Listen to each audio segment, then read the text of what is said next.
Throughout my life, I've had recurring questions come up in my mind, such as, who am I? Why am I here? What am I doing? Where do I belong? What is my identity? And I think a lot about this concept of identity and why it's so important. Throughout my life, I've spent so much time trying to fit in with other people, to get them to like me, or try to be the person that others expect me to be. And I think it comes out of a good place of wanting to be courteous and respectful and wanting to be virtuous. And at the same time, I can't be everything to everybody. I've realized that two big characteristics that I've taken on as part of my identity are loneliness and fatigue. And it's only been recently that I realized this. But if I take a look at the loneliness, for instance, I identify as someone who is lonely.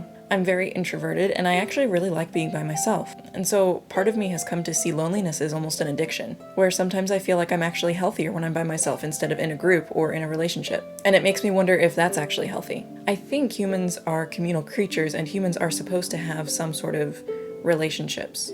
I don't think I'm supposed to be isolated all the time. And yet I've taken on this concept of loneliness as part of my identity and just seen myself as a lonely person. And part of that kind of doesn't feel healthy. It's great to be independent and self-sufficient, yet I think there's something to be said about having and surrounding myself with a good community.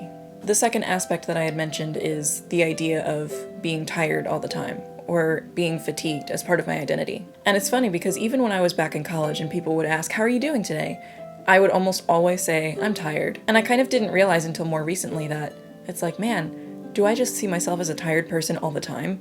Does that have to do with being introverted and I don't like being around people and I just feel like I have more energy when I'm by myself? I mean, that could be part of it. I think I naturally am a low energy kind of person, and yet I've sort of made myself even more so because I see that as part of my identity, and so I live up to that standard. It's like a self-fulfilling prophecy, where instead of pursuing more energy, I'm just thinking, oh, well, I'm a tired person, that's who I am, so I'm just stuck this way. And that doesn't really feel healthy either. So what I'm trying to do is acknowledge when I do feel tired, which is a lot of the time, and separate myself from that and recognize, okay, if I'm tired, maybe I need rest, or maybe I need food or something like that, and yet not base my entire personality and my entire life over the identity of being tired.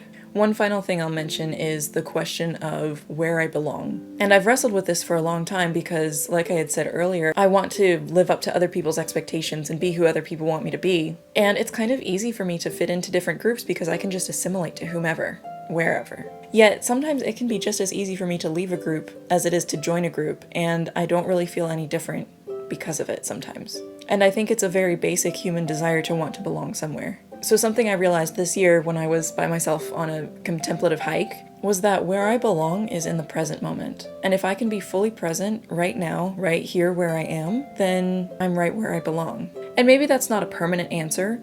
I mean, maybe I'm supposed to be a member of a club or part of a group or something like that, but that's going to change throughout my life because so many things have been changing and will continue to change. Yet if I can learn how to be fully present, then I feel like I'm fulfilling my purpose. So I try to remind myself when I question that, where do I belong? Where I belong is in the present moment. And if I can be fully present, that's where I'm meant to be.